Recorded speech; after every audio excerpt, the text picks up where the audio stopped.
Welcome one, welcome all. Welcome to the shit show. This is your host, Thunder Drummer, or Tino Flame here on YouTube. I am doing a YouTube story. Um, Lunar, the old woman that crossed the road.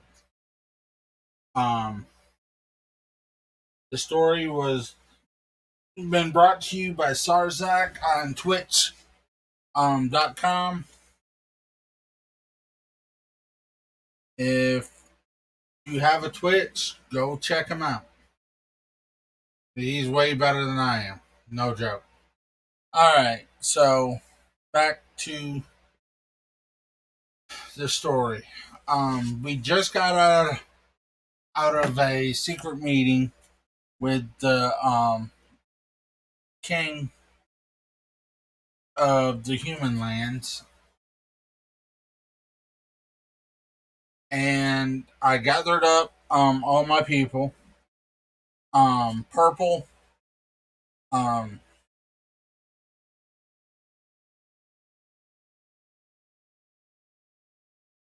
um Jesse Berserk,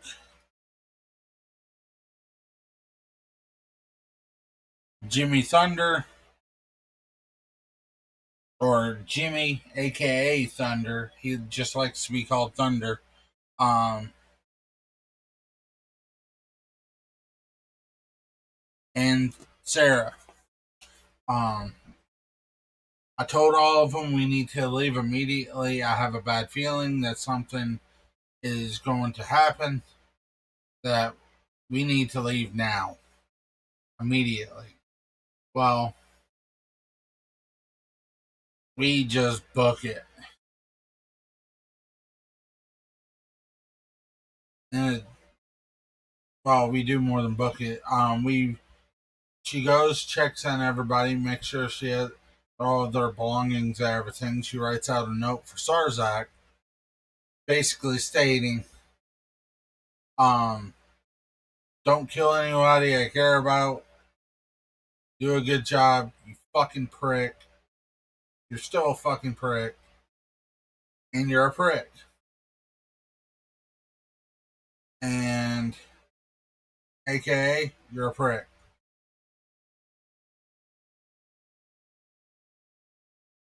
Go on, have fun.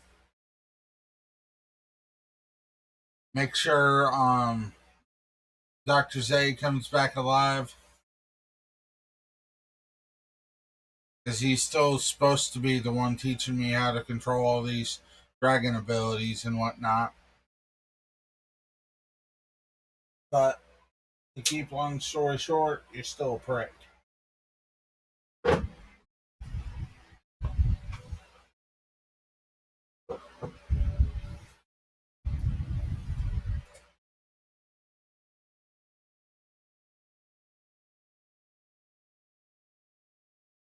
So he puts the letter down in a cabin, knowing that, and then she runs out to the entrance of the camp. Well, she starts seeing everybody show up one by one, and all of them are like, "What in the like?" I know where I'm asking for everybody, but what? Why are we leaving so early? Lunar looks over and is like, "I have a bad feeling something is going to happen, and with everything going on here lately, I need to go ahead and confirm what's going on." She was like,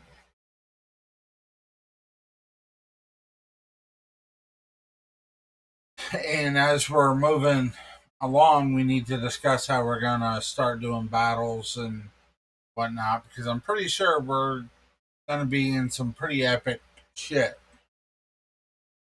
Sarah looks over and is like, "Yeah, with you around is never boring, that's for sure." Lunar gave her, he's like, a hurt look. Really? No, I never do anything. Yeah. And then they both laughing, but more on a serious note, we really do need to get booking it towards the demon lands. I really believe something is going on there that really needs our attention. Well,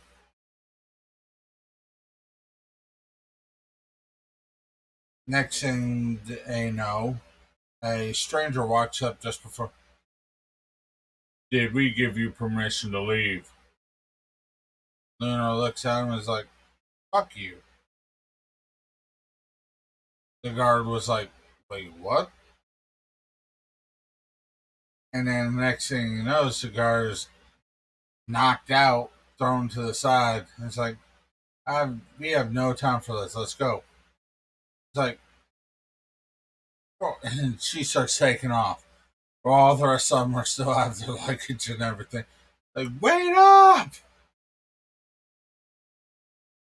Finally, Sarah ends up meeting up with her and says, stop for a second. Jeez. She looks back and is like, what? For one, we don't even know where we're going. Two, we really don't know where we're going. And three, and the most important thing, we have nothing to carry our stuff with. And then she was like, why don't we just transport it to your ship for now and we can go back and forth? I mean, the ship's not that far from us. We can use it as a base and use its cloaking ability to cloak it as in. Sarah looked at her dumbfoundedly and was like, how the fuck do you know about that? She's like, um, why don't you look to where you live? I lived at. Oh, wait, you don't know. Well, my town, yes, it was an elven town. It does look like it's medieval time, but we get a lot of visitors from multiple realms, multiple universes, and multiple planets because our town isn't in one fixed place. It's actually a place outside of time itself. Just like as long as we've been here right now, it's probably only been a few minutes since I left the village through my village town.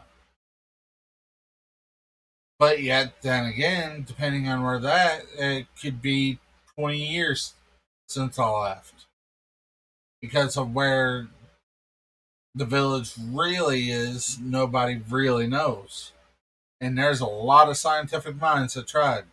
So, therefore, I do know a little bit more about technology than you may think. I know you thought I was a country bumpkin, but it is what it is. Well, she is like, that's actually not that bad of an idea. But if the Empire is actually here, they would be able to notice. They're going to be able to notice it up in space either way. If you don't have the right cloaking abilities and stuff, and with the magics and stuff that I've been learning, I don't think that's going to be an issue at all. So, but we should wait to explain all that and just say it's a magical ability that you have for now. Okay? She looks at him like dumbfounded and slaps her face in the ground. Like, you know the both of them are right behind you, right? Huh? What? No. Looks back. Fuck. And both of them slapped her face. You really think we're just a bunch of country bumpkins? Like, next to what she can do? We might be. Maybe everybody laughs.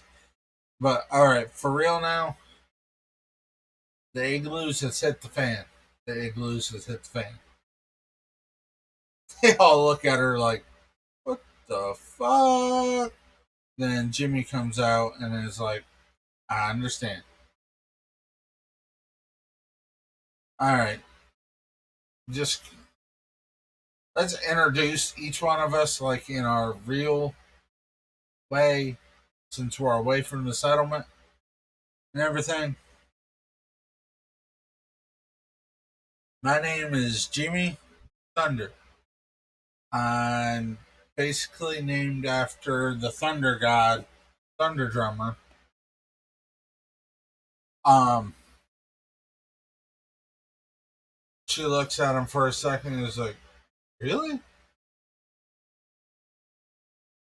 Sarah her mouth drops to the floor. Like, you worship the thunder god here on this planet?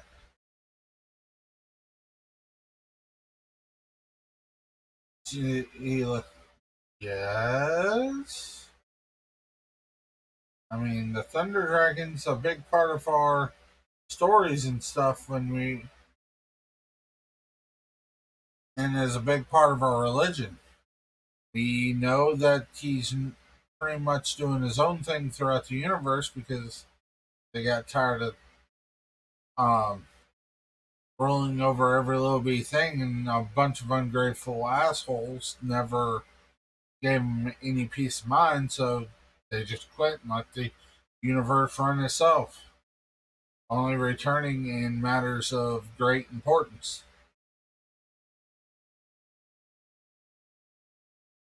And I basically just nicknamed myself after him.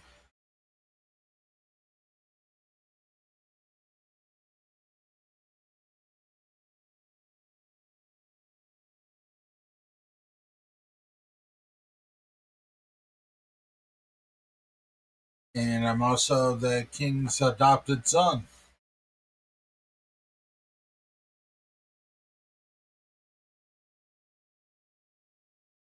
where Jesse Berserker over there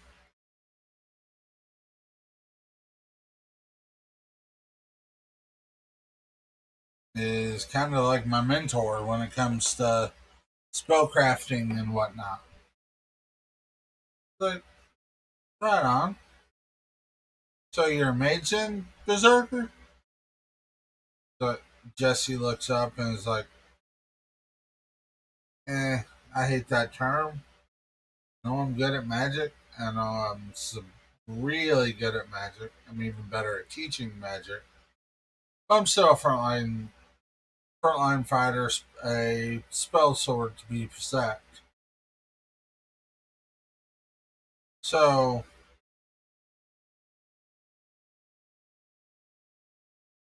and I'm also really good at tanking shit because I learned spells to allow me to. Some of the very first spells I learned allow me to take control of my regeneration factors and got very specific at putting up shields and barriers. Shields and barriers. Aren't they the same thing? Lunar asked. No, you should know that. Shields is a basically a way to protect ourselves from physical attacks, where barriers is more of a way um to protect us from magical attacks. Why can't you just put them up at the same time? She scratched her head, Lunar said. It's like, because the power consumption would be a little bit too great and it would defeat the purpose because if you put them up at the same time, one would either go through one or one would go through the other, destroying the other. If you shot both at the same time, no matter what attack you use, would be you'd be dead or you'd be hurting at the very least.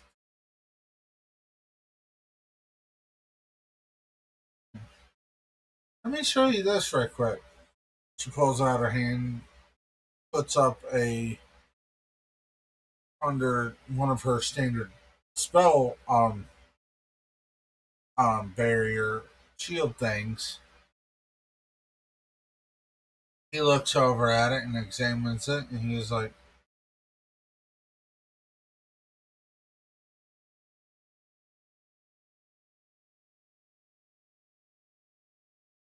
"Speechless?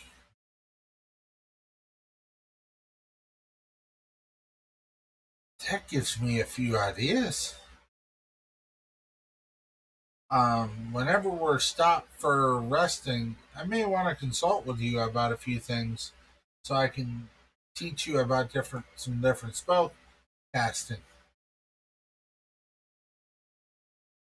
and bouncing some ideas off you to create stuff like that. But when you do that spell, instead of doing it, why don't you try doing it this way right quick?" And then he goes to explain to her in magic talk exactly what he meant. She was like, she let go of the shield. Okay. And then she immediately puts up the next shield, which still is looks more like a regular shield, but then he looks at it and is like, okay, minor tweak, and that thing goes from here to what's the power consumption like? So, it don't do anything to me, but from what my system says, Ghost comes out. The power consumption is is pretty manageable like this. The way she had it before does work a lot better. Would probably work for better for her. Where the power consumption for you, on the other hand, or anybody with normal magic, the way you have it now is a lot weaker, but would manage more in an average situation where doing it the way she did it before would be like, I'm about to die, all my friends are about to die, let me put this up for like 30 seconds before we all die to save us from one blast and hope my companions will either revenge my death or protect me while I pass out type deal. He's like, what the fuck? Oh, my name is Ghost. Um, well, my name ain't Ghost. I am a ghost. Forgot it. 1 second. I forgot his name right quick. Sorry about for the 2 minute interruption.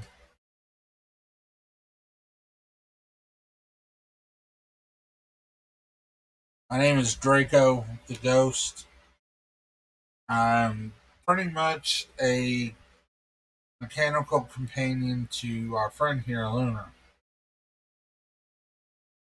But like I said, and then he shoots out this little thing, this little jade slip of type thing, and drops it into Jesse's hands. Tap that on your head right quick. He just looks at it and is like, okay.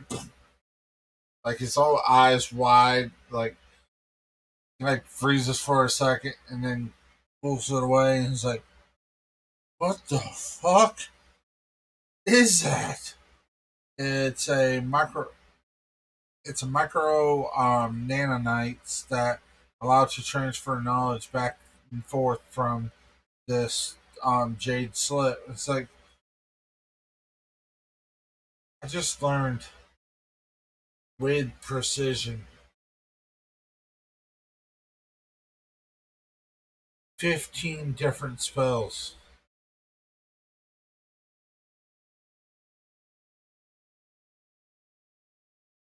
What the fuck?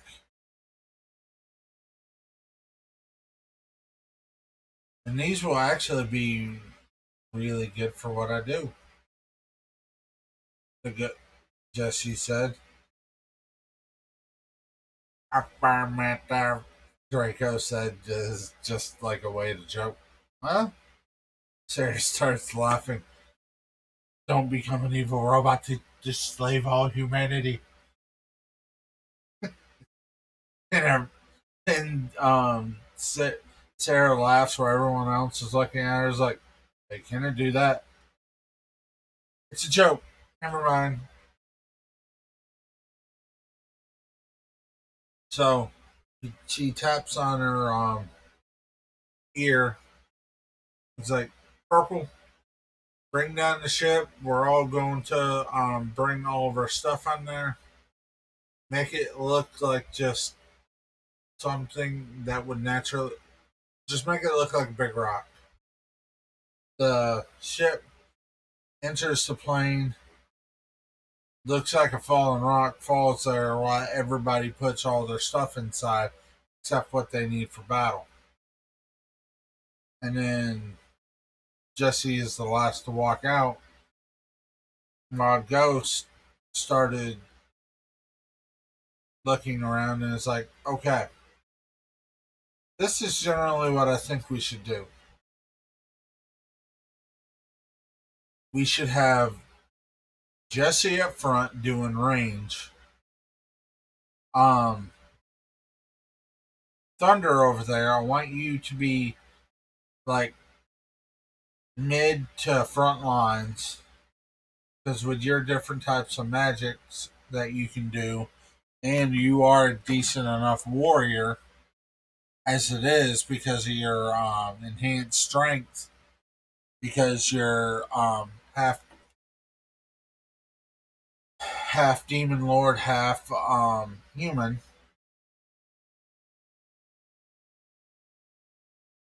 Everybody or Jesse looks back and is like, "Wait, what?"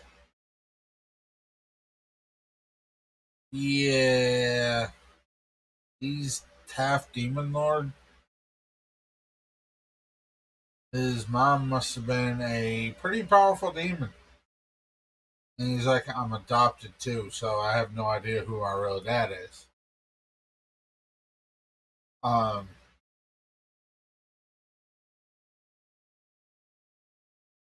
well, or to be more concise, I don't know who either one of my parents are, but it's kind of found in a tomb, locked up. And the king has pretty much raised me my entire life. That's one of the reasons why I just adopted his last name, Thunder. He's like, oh, okay.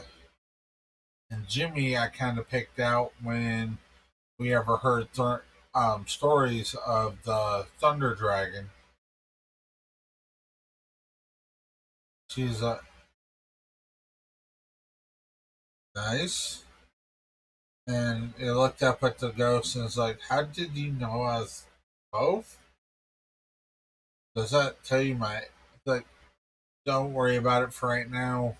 For the steps and purposes, I'm able to read everybody's stats. We'll talk about it next time we actually rest.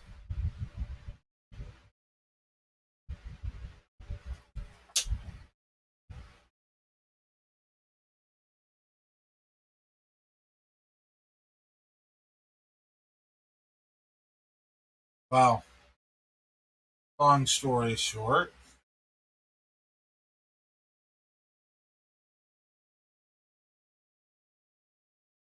um, where does that people know? Okay, anyway, back to the story. Okay, something fell. Anyway, back to the story. Um, so no judgment here. Berserkin's like, I already knew you long enough to care anyway, so. And Sarah was like, I've met so many different types of creatures in this life, it's not even funny. So we'll just deal with it when it comes. And there is nothing that's not that big of a deal. To be fair, everybody was like, everybody kind of nodded and was like, all right, purple's, she hits the thing, purple stay in the ship. Basically, what I want you to do is find the outer atmosphere. I'll holler for you when we need to make camp, and we'll use the spaceship to actually camp. Purple responds in an ear is like, wouldn't that give away our position to the enemy if they were to come here? Lunar typed in, not knowing that she could hear her even. Oh, I grabbed one of these communication theories and fed it to my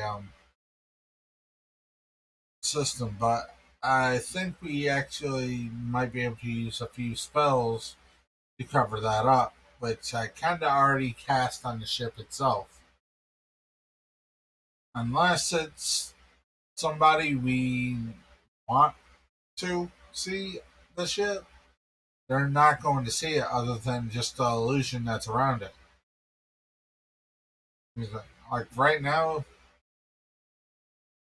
in space, you see nothing. When it hits the ground, you pretty much see a big rock. So, just saying. Like, that's kind of impressive.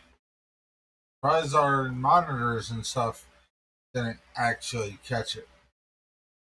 I do know a few things I've learned while I was traveling around, and I'm pretty sure there ain't nothing that would interfere with the magic on the ship, which I didn't really know until I already did it, admittedly. But we'll just use that for now, and I really doubt any of the sensors or anything would be able to. Again, Sarah says, how the hell do you know about this stuff? She's like, my village. I've already told you. She said very calmly, getting annoyed at the same question over and over again. I know about this stuff because my village sees visitors from all over the multiverse, not just this universe. And on top of that, our village is also several different dimensions. And the way of talking about dimensions is like stacked upon each other, not you have just entered the fourth dimension. Your eyes have been seen to see the stuff that, not that type. Dimensions upon different choices and stuff creates different stuff type deal. It's not really that exact, but for intents and purposes of the story right now, um, they have several different dimensions, but we're not really going to explore that until way later on down the road. And even then, it's more of a um, way as to see possible futures than actually entering the multiple dimensions. At least until way later, until you find out about something else that I have kind of have planned. A storyline arc that I've had planned, been making up for a June pool in 1 years. But that won't be till way later down the road. And that's if I remember. Anyway, back to the story. Um, so basically, all right, we do need to hurry because I seriously think there's something going to happen here pretty soon. I don't understand why I believe that. I just have a really bad feeling. And for the life of me, I feel like it's coming from this direction.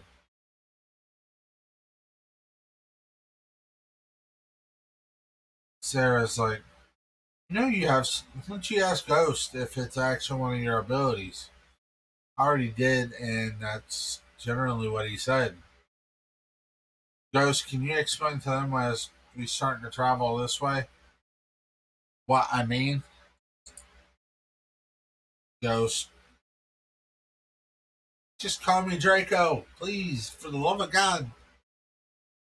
Silly woman. Your magic pretty much made me into a sentient life. Please treat me like one. She shrugged. It's like, okay, okay, okay, I get it. Draco, can you explain to them? But I feel this way. She was like, all right, let's get going. And as we're going down here, I'll explain to you the ability that she is subconsciously using. Everybody's attention started perking up, and then they all while walking towards their next destination. She has an ability that she has several abilities that activated without realizing it. As soon as she locked onto the different, was told about the pending threat that may actually happen, she's been having an itch to head towards the center of the demon continent because one of her abilities is basically stating the possibility of something massive might be happening pretty soon. You, and this is a combination between several different abilities together, making this prediction. And even as I talk about this, it's still more of an agitated guess between all the energies moving around, the magic and stuff, and how it's fluctuating right now compared to a little bit of sight beyond sight ability that allows her to see possible possible outcomes to any given thing. And then all of those abilities combined is coming up with the most educated guess that we don't start hauling ass. Um, there's something that's going to happen that we won't be able to fix.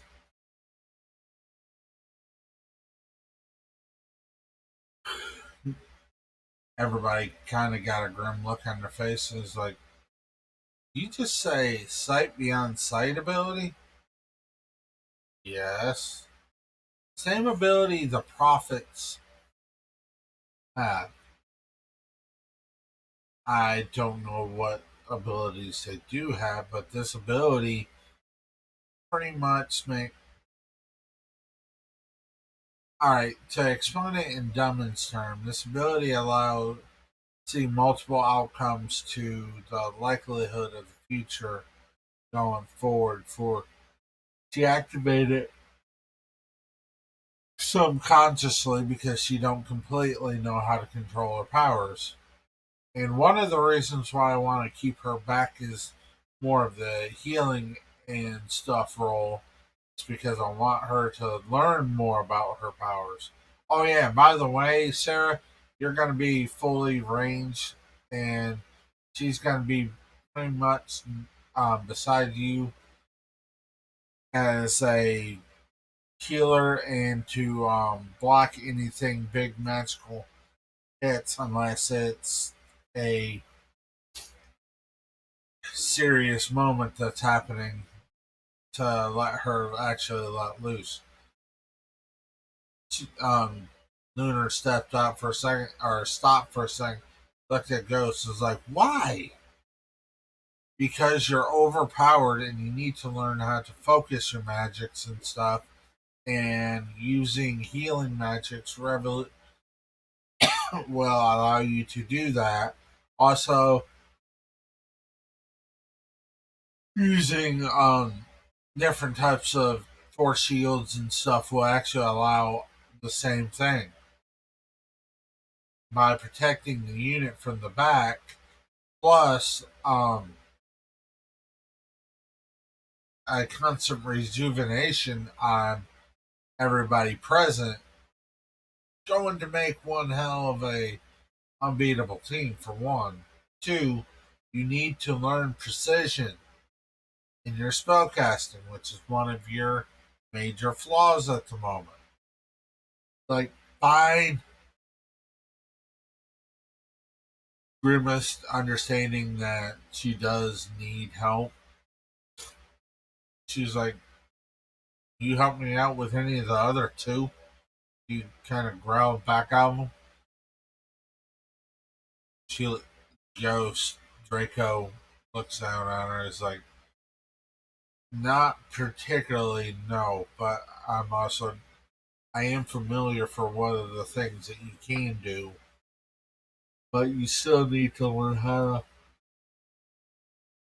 to walk before you run."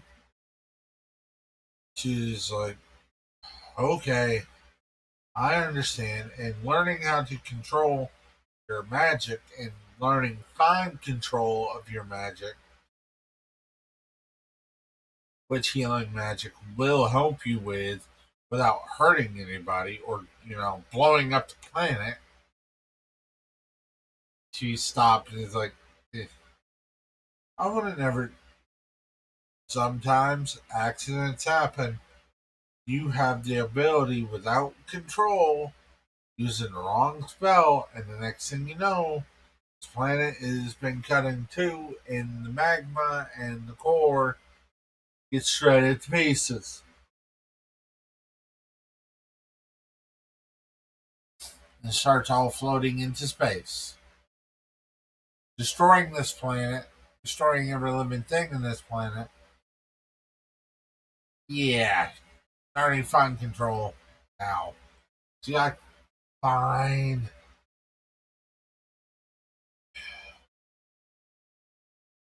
as they get close, as they were walking, they come across this small little village.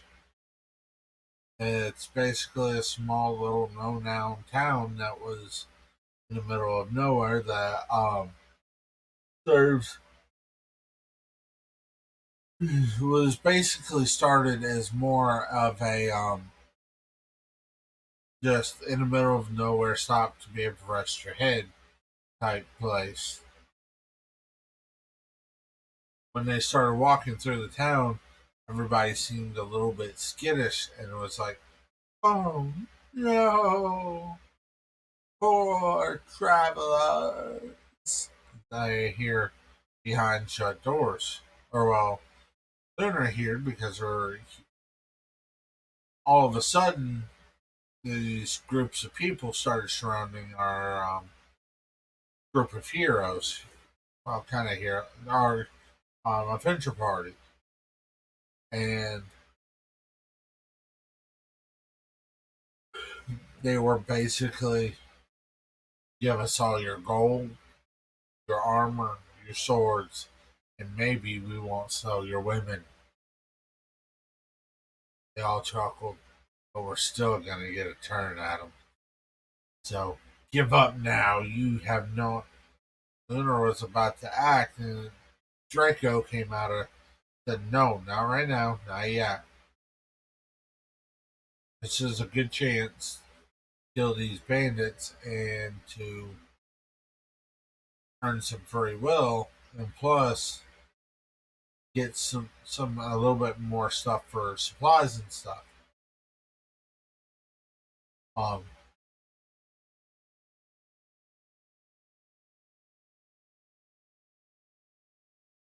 and everybody pretty much agreed that that's probably the right thing to do. Well, Like, remember your roles. Lunar, take the back. Sarah, snipe off who you can snipe from there. I know you have some abilities hidden away, but you don't need to show your hand unless you're absolutely necessary. Sarah looked back and was like, you read everybody? Yes, don't. Are you sharing? No. She's like, okay. And then Lunar, like I told you earlier, don't really just concentrate on healing everybody. And I will give you updates on up high.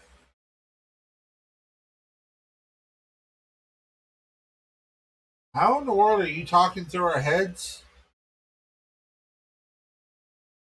Um, Thunder asked while hearing a big sound in the background. A form of telepathy. But if I was you, I would start getting to work. Like, fine, fine. It actually kind of works for me. Pulls out two swords.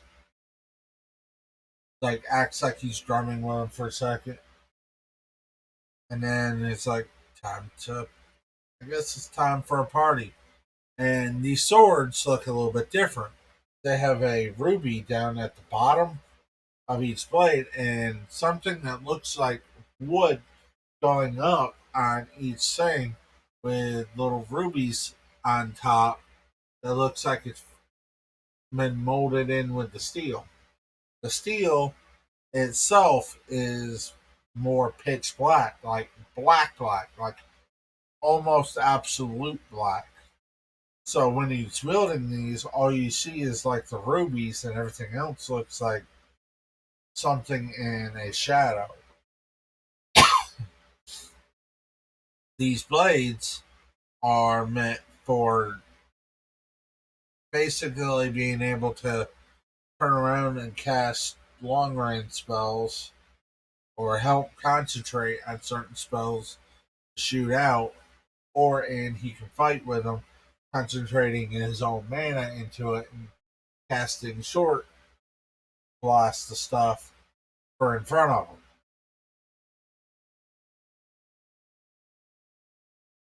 Ghost yelled out at Jimmy and told him, "Hey, Thunder, move to the other side of Lunar. I'll have you take in those group of people. Jesse, just keep killing them. Lunar, heal. Start using healing effects on our people. Lunar, I mean Sarah, just keep sniping the people from the back off." He's like, Roger, Roger. Snickering a little bit. It's like, nobody's going to be able to get Star Wars references now. Star. Never mind. Attack. And then she starts using her sniper rifle, using jet a visible jetpack, sniping people off from the ground that might be still primarily working on both of the side as much as possible. But there's also two buildings beside there, so only people sneaking in to take pot shots from the buildings are actually any threat to her. But she's concentrating basically on them and then taking some people out from there. Where Lunar is like kind of unhappy, is like, I thought I was going to get to be able to start grumbling, but Draco yelled out, "Start healing!" Like, I understand. And then Lunar starts using two spells simultaneously, being able to. The spell is called Rejuvenation Plus.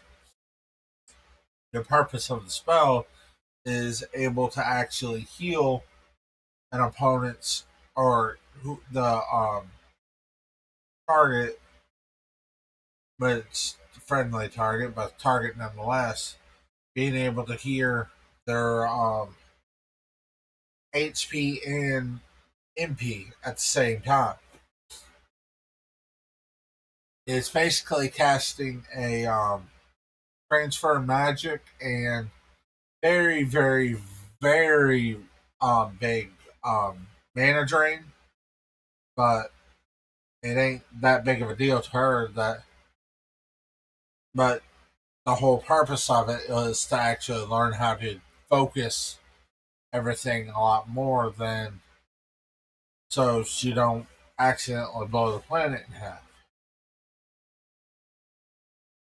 Jimmy, on the other hand, is carving their way through um, these small time wannabe fighters while occasionally dropping back to land some pretty devastating fire and thunder spells. Combination being back and forth, basically coming in, making a hole, doing a backflip back, and then boom. And then during the charge down period, grabbing the swords and cutting through the thugs. While Jesse, on the other hand, was having a freaking ball. His new ability that, or new magics that he just required, any latent attacks that does is basically hitting the shield, being able to block magic and some physical attacks, plus the healing he's getting. He is just out there mopping up. By the time that everybody else started to fight back, he already took out 20 people. Well, in the background, the gang leader that pretty much took over this town started to get concerned because in less than 5 minutes, more than half of his forces were decimated. So this big guy comes out, like, I'm going to show these punks who they're messing with. Keep in mind, this is probably a 9 foot tall, um, it's just an ogre, 9 foot tall, highly intelligent, especially for being an ogre. Would be a little bit on the genius side, even on human standards. Started shouting out commands, do this, make sure to keep them surrounded. Let's hit them from the sides with any long term spells to be able to take out their healer while he's advancing south. Well, Lunar saw this really big guy advancing. She basically picked a rock up off the ground, did a small earth spell. It's basically just put grooves, flatten it out a little bit in a singular in a cylinder type, and like these grooves look like more like a drill. Then she popped it up in the air and kicked it as hard as she could. Keep in mind, as hard as she could. And then put a little extra healing on Jesse in the front row. When this stone went by Jesse, it blew Jesse back, slamming into the building. If it wasn't for the force of the shield that he just learned, and had the good sense to put up two, just as um, he would have been obliterated. This stone zipped by through like 100 or so of the ogre's men to pierce him. It hit him square in the chest. Keep in mind he's 8 foot tall, and his average companions all range from um 3 foot tall to about the tallest one to be like 6 foot tall, obliterating them. It didn't just put like a big hole in him; it slowly dissolved part of his face and basically went down to his knees, dissolved as passing through went into the night sky directly forward without missing a beat.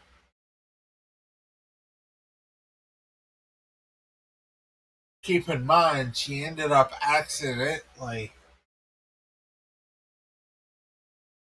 destroying a enemy space station.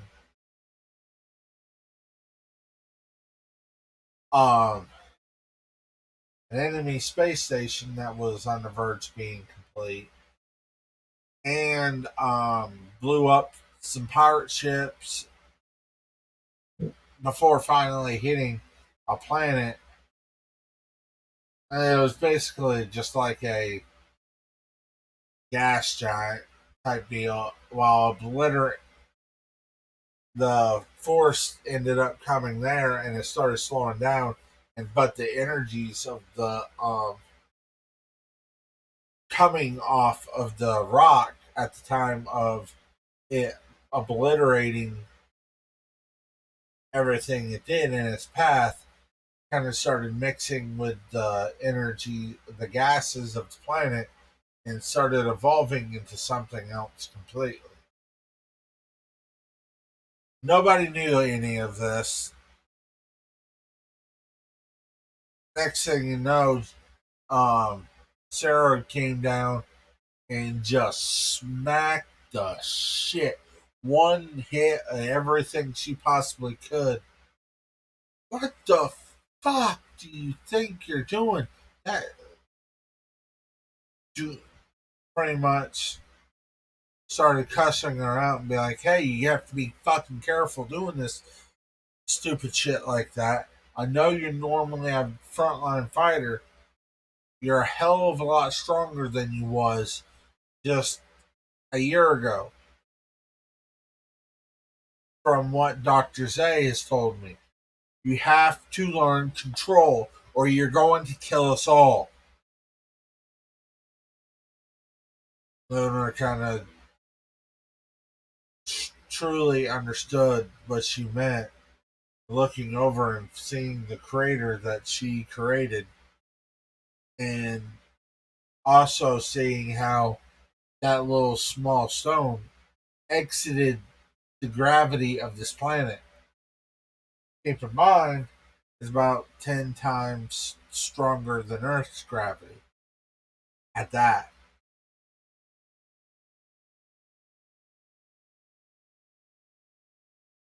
But and also keep in mind, you also put a tinge of healing on the back of it, which is what caused the issue with the planet and several other things that may or may not get discussed later down the road. Um, Lunar, like, we need to leave this town immediately. Don't we need to get some? We need to leave this town immediately.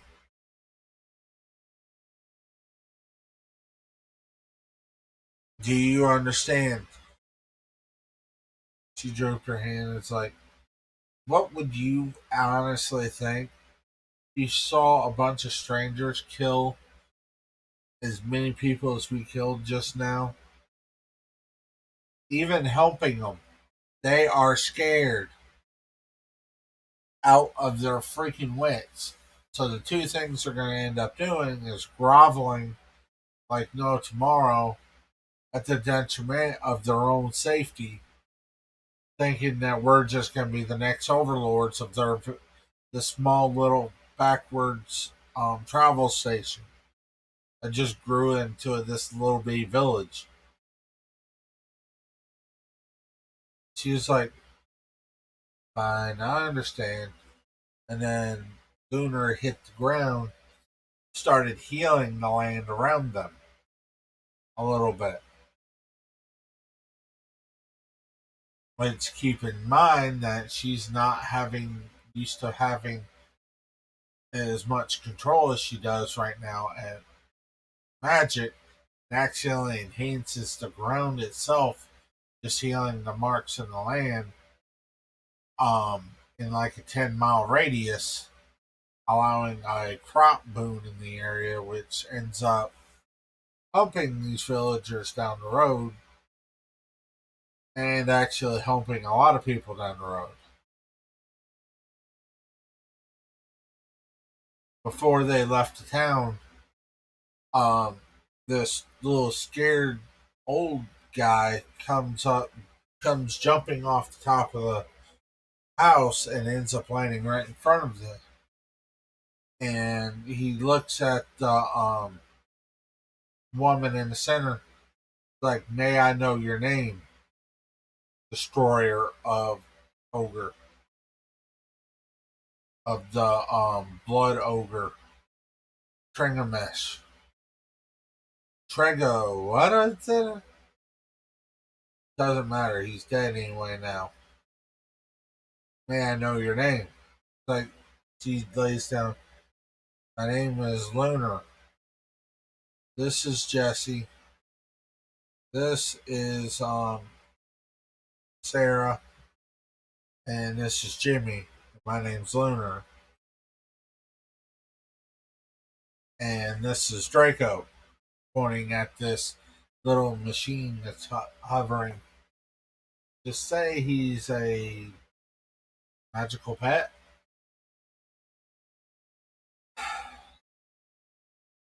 The humanoid demon looks up and was like, "Understood. Well, you have my thanks." And she also bowed and is like, "I'm sorry about the overuses of my power. That kind of probably scared the shit out of you and everyone. You have no idea how much that scared me." That was, but anyway, I ain't going there. It's like, we appreciate everything done because that gang was destroying any travelers that come down through this way. They were robbing them and eating them. Even demons, anybody, human, demon, anybody, literally use them as food.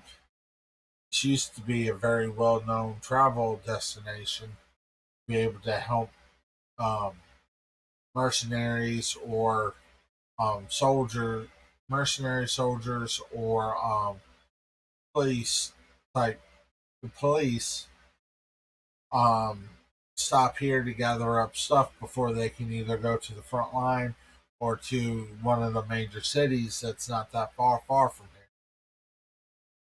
Like, thank you for the information. Like, do you have a map by any chance? The old timer smiles a little bit. "Yes, I do." It throws him the map. It's a generic map that from the store that for some reason E types always never use a map. They're from the human worlds. Why did you say worlds? I mean from the humans. He laughed guiltily. Sarah came over. He was like, "Who are you? Don't worry about that. I am just somebody long retired trying to keep this village alive. Keep my people alive here in this village and help save some people." They had something in mind that kind of kept me from moving against them, and because of that, you have pretty much save this village, and I will not let anything happen to it. Uh,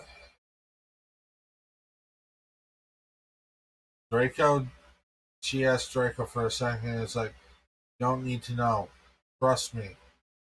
You don't need to know. He's not a bad guy. He's just a retired soldier. Let him be. That's odd.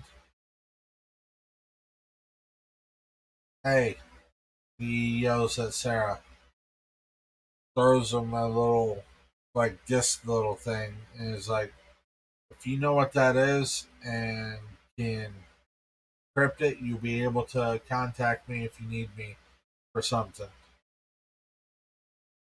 And he looks back at Lunar and back has one last bow. And it's like, this village will forever be grateful for you. And this village will, all, for now and forevermore, be called um, Lunar.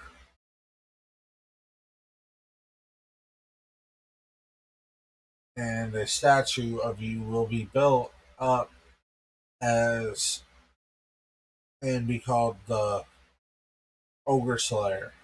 Lunar the Ogre Slayer. But he didn't tell her that he was going to add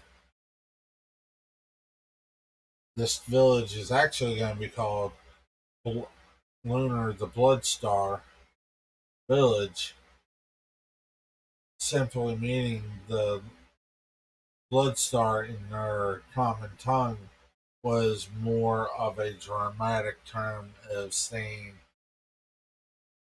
this village is actually going to be, or mainly stating, um, Bloodstar as a way of like super overpowered, super destructive type deal.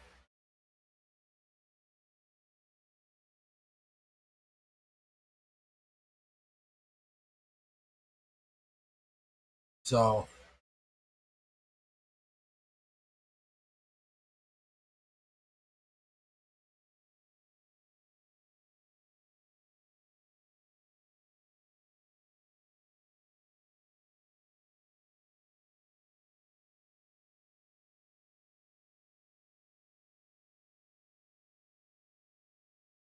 hold on one second. Just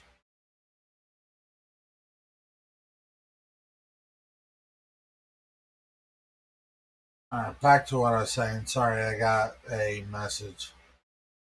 Um, basically, it's like hero of genocide in the most common tongue. Lunar, the hero of genocide. Lunar Village. But he's like, but then I'm talking back from him in the group. All right, for now, and you be on with your travels. And please, sorry to say this, but please be on your way. Your antics here really kind of really scared the fucking piss out of everybody in this village, and everybody thinks you're gonna kill her, even though they know that you just saved the village. That was terrifying, especially since a lot of people in this village has a high sense of magic. One reason why they didn't really fuck with the um, ogre that took over the village, even though that's mainly because of what he took from me. But please go. Like, she Lunar dropped her head again. I understand. She's really kind of really bummed out because she's seen herself grow magically, like triple.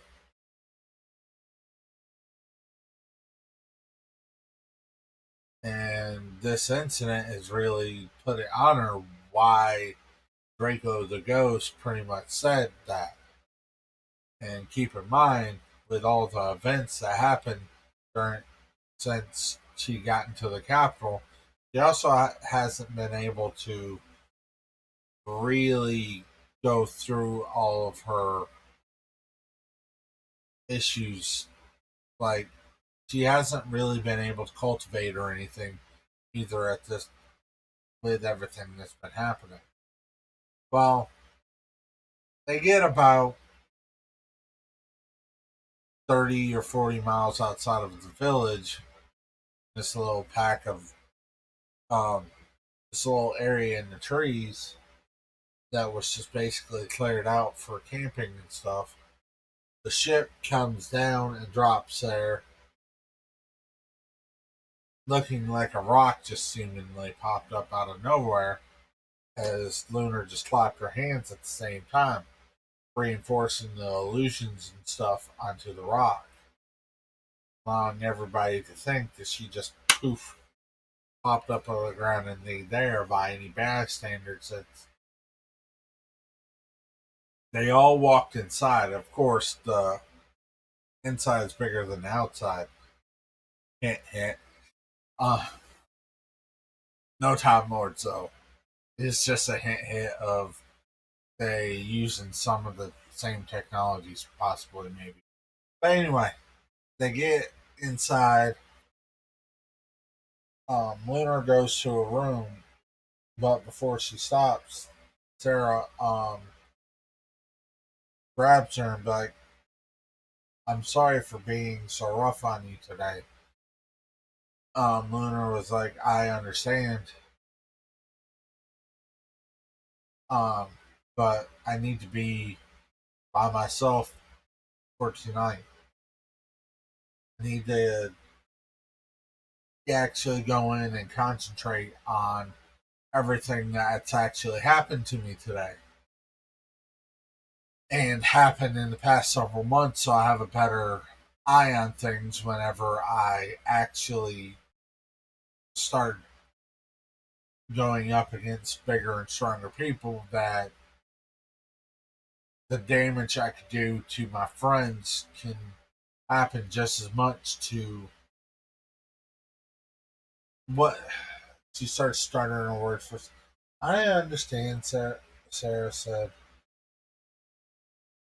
"The damage you might be able to wipe out an enemy could eventually harm your friends if you don't have some form of control. And just like Draco was saying before he went to sleep, or does he sleep?" She asked. "Yes, he does sleep to be able to communicate, or not communicate, but to be able to recharge and everything, because he does run off of my mana. But anyway, I'm gonna go. I need to be by myself for a little while." It's like, okay, just kind of bummed out because of reasons. And it's like, tomorrow morning we do need to introduce ourselves a little bit more while we're eating breakfast. Give a greater outlook of what we are instead of the brief explanation before we rushed out here. Yet again, I'm really sorry for what happened today. And let everybody know I'm, especially Jesse, how sorry I am. But I need to get back here. As Lunar walks to her room, locks the door, and then gradually puts just a basic sound barrier up, she disrobes completely and just sits on the floor cross legged and beginning to start cultivating everything while also using the memories that she's made for the past months or years, be able to find a reasonable, peaceful way to be able to get everything settled out in her brain so she can start working on control of her abilities. And then this great shift in her cultivation because she's starting to soak it up quickly. Um, Here's another pop that didn't actually exit the outside world to allow that a little bit more of her impurities, the last bit of impurities that was in her body, and the thing that allowed her to fully merge together was 1000% complete, which nobody, not even herself or Ghost, realized that happened. And she got rid of it, the impurities, by almost reflux from when it happened when she was cultivating for all those years. Sarah walks back to the rest of the people and is like, and was gonna start to explain, and before Jesse stopped her and it's like, I understand what she did. I understand that she didn't have any control over it. Still pisses me right the fuck off since everybody told her not to. She did anyway. Or didn't realize how bad she really was. She has a her ability levels are beyond powerful. Beyond powerful.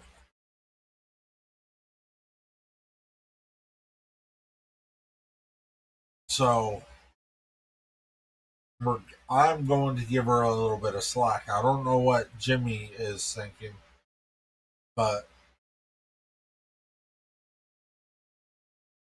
but that shit don't need to happen again or I'm out. I don't care how much danger it is to the planet. If she keeps doing shit like that, she's gonna be more dangerous than any little bitty evil that can come across. She's like, I understand. She understands at this point as they heard a little bit of a pop. Everybody looked around.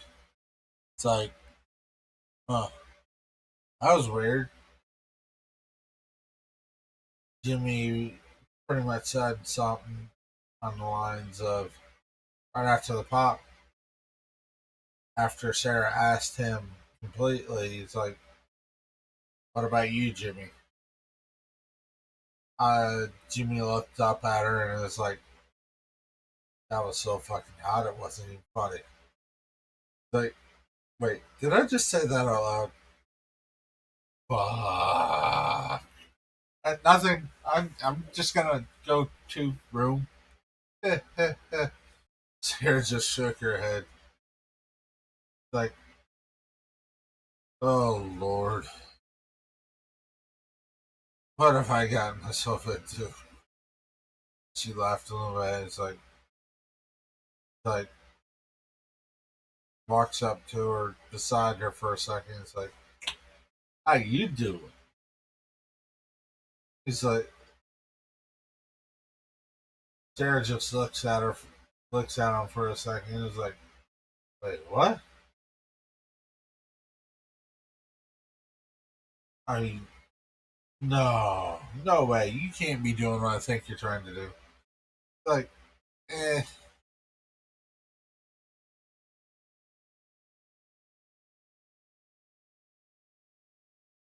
Before he was like, okay, shut up. It means something. Let's go.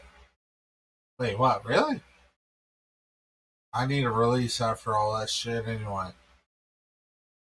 Thought I was gonna get something else, but nah. Let's go. Looks at him for a second. He's like, three rules. This means nothing. Just having fun. Foreplay or any kink is on the table. Even axe kink? It's like, looks at her and was like, what the? Never mind. Let's just go. Hmm.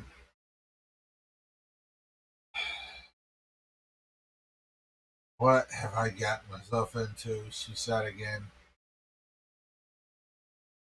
I really need this.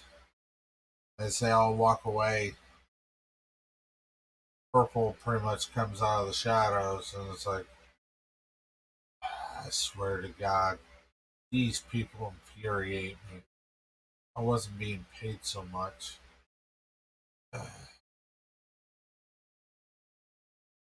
As she popped back up into the shadows, went back to the front of the building, or into the cab, and locked the door and went to sleep herself. Back to Lunar, she was cultivating. She felt something odd when she was cultivating it because she hasn't cultivated in such a long time that she felt like she broke through something that she didn't fully understand.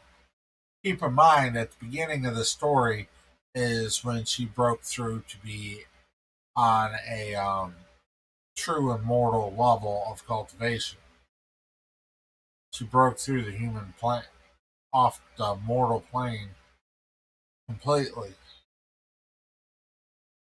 So she's a true immortal at this point.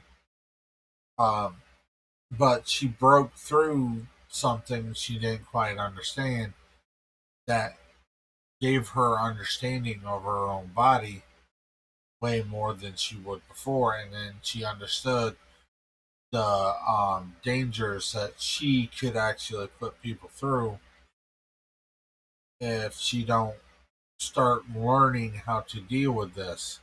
And she, while cultivating, like, I really do need to find a true cultivation master. I think Jesse can start helping me out with learning control magic wise, but I really need somebody to be able to help me out with my um, draconic or dragon abilities sooner than later.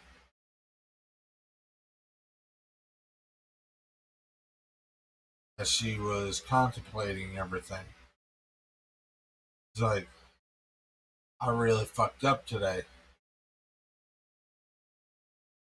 but this sure does feel good. Just letting out some of my sorrows and stuff, bringing in fresh energy throughout my body. Even the technology itself is putting off a certain type of energy that I'm gradually starting to tap in through.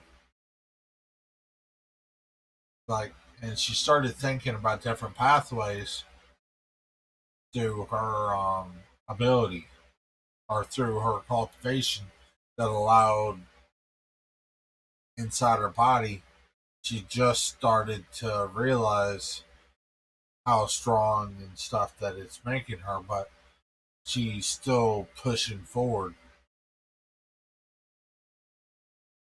Then morning came and a big pop happened in her room that was such a powerful noise that it actually even broke the sound barrier in the room that shuttered the entire ship. Everybody came in rushing to Lunar's room, finding out what happened,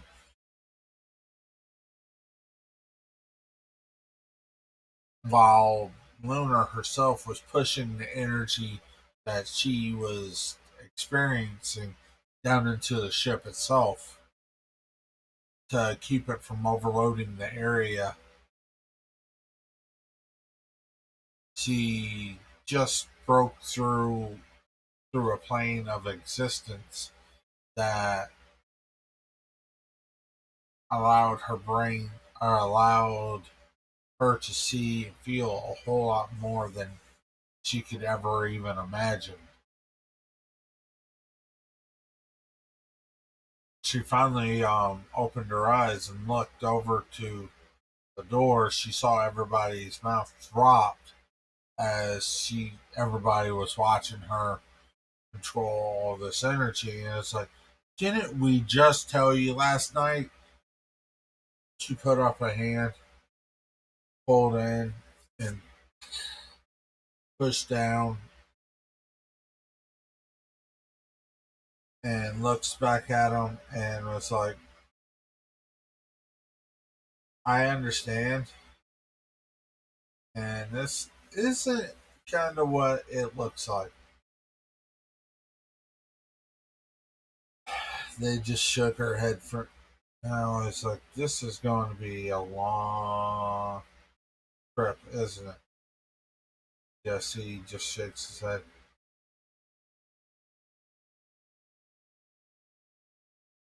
I love excitement. It is. This is gonna be fun. With the shake of his head, walking down, like, man, this is gonna be one fun trip. Well, this includes this um part of Lunar, Old Woman Who Crossed the Road. Brought to you by Sarzak, who redeemed the points for this story. Like I said, if you watch Twitch, you like classic video games, or even horror video games, or anything there or between, go check him out. He plays Resident Evil, Castlevania, um, and a lot of Fantasy Star, which he'll be playing. He usually plays Fantasy Star on the weekends, especially at um, on Saturday night. Go watch him. He's a badass. And I will see you guys next time. Peace.